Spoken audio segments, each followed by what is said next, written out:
Divisibility rule of 7 याचा meaning काय आहे? एखाद्या नंबरला 7 ने कम्प्लिटली डिवाइड होतं की नाही कसं शोधायचं? How we find out how a number is completely divisible by 7? 7 ला एखाद्या संख्येने पूर्ण भाग कसा जातो ते चेक करायचं आपल्याला. ओके, आता एक नंबर घेतो मी. 686 ला 7 ने डिवाइड होते की नाही ते चेक करायचंय आपल्याला. Is that 686 completely divisible by 7? त्याला एक ट्रिक आहे. लास्ट डिजिट घ्यायचा मुलांनो. लास्ट डिजिट घेतला. लास्ट डिजिट घ्यायचा. लास्ट डिजिटला 2 ने मल्टिप्लाय करायचं. किती आले? 12. 7 ची डिव्हिजिबिलिटी चेक करत असताना लास्ट डिजिट घ्यायचा. लास्ट डिजिट मल्टिप्लाइड बाय 2 किती आले? 12. आता हे जे 68 दिसतंय तुम्हाला, या 6 चा विषय सोडून द्यायचा. राहिले कोण? 68. त्या 68 मधनं मल्टिप्लाइड बाय 2 केलेले 12 घ्यायचे. 68 मधनं 12 मायनस केले किती आले? 56. आता सरळ सरळ चेक करायचं. 7 च्या टेबल मध्ये 56 आहे का? यस. 7 8 0. ओके, ज्यावेळी रिमेनिंग 0 येतात त्यावेळी त्याला त्याची डिव्हिजिबिलिटी म्हणतात. ओके, परत एकदा ऐका. एक नंबर घेतो मी. 2016 ला 7 ने कम्प्लिटली डिवाइड होतं का? 7 ने डिवाइड करत बसायची गरज नाही. डिव्हिजिबिलिटीचा रूल वापरायचा. लास्ट डिजिट घ्यायचा. Last digit. लास्ट डिजिट घेतला आपण 6. त्याला मल्टिप्लाय केलं 2 ने किती आले? 12. येथे 12 ठेवले. 201 मधून 12 मायनस केले किती आले? या 1 मधून 2 जातोय का? नाही. इकडनं घेतला 1. 11 मधनं 2 गेले 9. येथे आले हे 9 आणि येथे 1. 199. आता परत आपण 7 ने डिवाइड करत बसायचं का? परत ट्रिक वापरू आपण. लास्ट डिजिट घ्यायचा. 9 इंटू 2 18 होतात. 19 मधनं 18 मायनस करायचे. 19 मधनं किती मायनस करायचे? 18. थांबा, काहीतरी गडबड झाली. किती राहिलेत? तसं तर होणार नाही. डिव्हिजिबल बाय 7 होतंय का? किंवा 199. आपले काहीतरी कॅल्क्युलेशन चुकलेलं दिसतंय. Again 2016 last digit 6 into 2 12. या 201 मधनं 12 मायनस करायचा. हे आले 189. बघा माझ्याकडनं काय गडबड झाली होती. गडबड काय झाली होती तुम्हालाही लक्षात आलं असेल, मलाही समजलं डिवाइड होत नाहीये. आर्यन गंगाधरे ऐका. आता परत आपण 7 ने डिवाइड करत बसण्यापेक्षा परत ट्रिक वापरूया. लास्ट डिजिट 2 ने मल्टिप्लाय करा. 9 ला किती आलेत? 18. ओके, आता हे 18 येथे ठेवले. मायनस करायचे. 18 मायनस 18 किती झालेत? हे 18 येथे ठेवायचे. 18 मायनस 18 0. ज्यावेळी रिमेनिंग 0 येतात त्यावेळी समजायचं 2016 ला 7 ने कम्प्लिटली डिवाइड होत आहे. अजून एक एक्झाम्पल घेऊ आपण.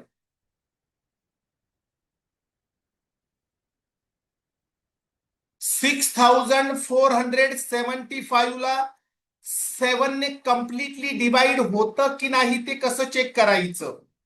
Last digit we will multiplied by 2. 10. Okay, हे 10 कुठे घ्यायचे? 5 ला सोडून द्यायचं. राहिलेल्या डिजिट मध्ये 10 घ्यायचे. यांची सबट्रॅक्शन करायची. सबट्रॅक्शन काय आली? 637.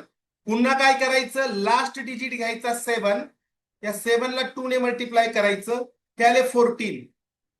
63 मधनं 14 मायनस केले 49. आता आपल्या सगळ्यांना माहितीये 7च्या टेबलमध्ये 49 आहे. याचा अर्थ 6475 ला 7 ने कम्प्लिटली डिवाइड होतंय. याला म्हणतात 7 ची डिव्हिजिबिलिटी. दिलेल्या नंबरला 7 ने कम्प्लिटली डिवाइड होतं का हे आपल्याला फाइंड आउट करायचंय. वी विल टेक लास्ट डिजिटला 2 ने मल्टिप्लाय केलं, आपल्याला मिळाले 10. 10 कुठे ठेवायचे माहितीये? 5 ला सोडून द्यायचं, 10 ठेवायचे त्याच्या बाजूच्या नंबर जवळ आणि यांची सबट्रॅक्शन करायची. 6 मायनस 0 6, 2 मायनस 1 1, 5 5. परत आपल्याला शोधत बसण्यापेक्षा काय करायचं, लास्ट डिजिट पुन्हा घ्यायचा, याला 2 ने मल्टिप्लाय करायचं, या 6 ला सोडून द्यायचं, 12 बाजूला ठेवायची.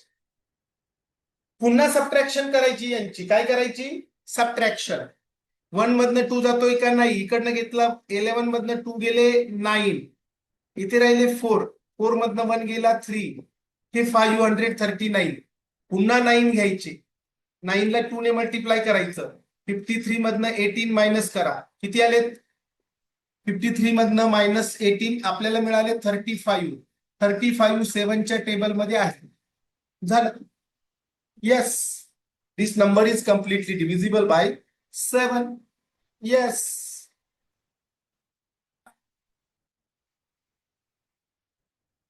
काय करायचं आता? हा नंबर दिलाय 2728. हा नंबर 11 ने कम्प्लिटली डिवाइड होतो का? कसं चेक करायचं? काय करायचं बघा, ऑड पोझिशनला असलेले नंबर कोणते सांगा यामध्ये. आता ऑड पोझिशन आणि इव्हन पोझिशन काय आहे समजून घेऊ आपण. समस्थान, समस्थान आणि विषम स्थान. Odd position, even position. आता 1 2 3 4 ऑड पोझिशनला असलेले नंबर कोणते आहेत? 2. ऑड पोझिशनला 2 प्लस 2 दोघांची ऍडिशन करायची. कोणाची? ऑड पोझिशनची केली. इव्हन पोझिशनची ऍडिशन करा. इव्हन म्हणजे कोण? हा 2 आणि 4 इव्हन आहे. आता 2 नंबरला आहे 7, 4 नंबरला आहे 8, हे झाले 4, हे झाले 10. इथे 7 आहे, सॉरी 7. 7 आणि 8 किती झाले? 15. काय करायचं? दोघांची सबट्रॅक्शन करायची. इव्हन पोझिशन मधनं ऑड पोझिशन मायनस करायची, 15 मधनं 4 मायनस करा, किती आले? 11. 11च्या टेबलमध्ये आहे का? आहे. अजून एक एक्झाम्पल आपण घेऊया. ऑड पोझिशनचे नंबर घ्यायचे, इव्हन पोझिशनचे नंबर घ्यायचे. आता ऑड आणि इव्हन पोझिशन कशी चेक करायची? यांना नंबर द्यायचे 1 2 3 4 5. ऑड पोझिशनची ऍडिशन करू आपण. 8 8 4, 8 8 4 किती झालेत? 20. इव्हन पोझिशनची ऍड करा, ऍडिशन करा. 6 3, 6 प्लस 3 9. दोघांची सबट्रॅक्शन करा. 20 मायनस 9 11. 11च्या टेबलमध्ये आहे. याचा अर्थ 86,834 इज कम्प्लिटली डिव्हिजिबल बाय 11. झाली 11 ची डिव्हिजिबिलिटी. ऑड नंबरची सम करू आपण. ऑड नंबरला कोण आहे? 8 8 5 6 यांची आपण ऍडिशन करायची. कोणाची? 8 8 0 6. इव्हन नंबरची सम करू आपण आता. इव्हन नंबरला कोण आहे? 6 5 0. ओके. आता यांची सम करा. 8 and 8 60, 16 and 6 22, 6 and 5 11, 22 minus 11 that is 11, 11 is in the table of 11. 11 is completely. So this number is in the concept of seventh divisibility. 7 ने त्याला पूर्ण भाग जातोय. हा 7च्या विभाज्यतेच्या सॉरी 11 सॉरी असं गडबड होते बघा. 11च्या डिव्हिजन. आता तुम्हाला सगळे ऑप्शन घ्यावे लागेल, चेक करावे लागतील. आपण फर्स्ट ऑप्शन घेऊया 4 5 3 2 आणि जरा स्पीड पाहिजे सॉल्व्ह करत असताना. काय करायचं, ऑड आणि इव्हनची ऍडिशन करायची. आता आपण ऑड पोझिशन घेऊ. आपण ऑड येथे A1 ऑड काय आहेत 4 3, इव्हन काय आहेत 5 2 7 7. दोघांची सबट्रॅक्शन 0. सबट्रॅक्शन जर 0 आली तर या नंबरला 7 ने 11 ने डिवाइड होत आहे. दोघांची सबट्रॅक्शन इथे काय आली, ऍडिशन काय आली 7 7 आणि दोघांची सबट्रॅक्शन आली 0. याचा अर्थ या नंबरला 11 ने पूर्ण भाग जातो 4 5 3 2 ला. आपण दुसरं एक एक्झाम्पल घेऊन बघू. 1 3 3 1 1 प्लस 1 बघा 1 plus 3 4 3 plus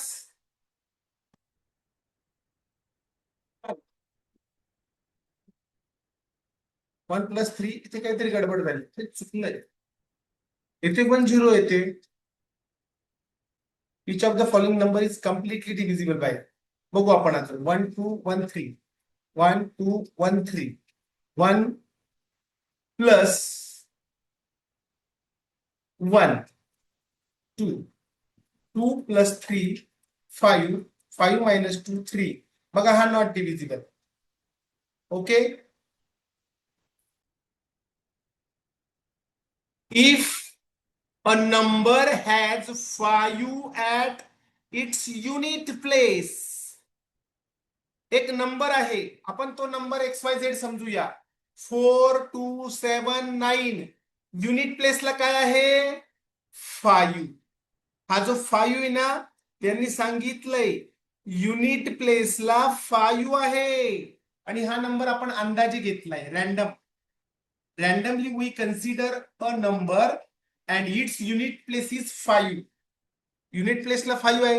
It will always be completely divisible by which number?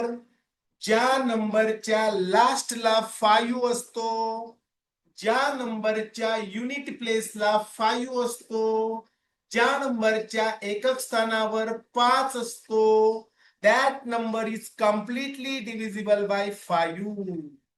दुसऱ्या कोणत्याही नंबरने भाग जात नाही.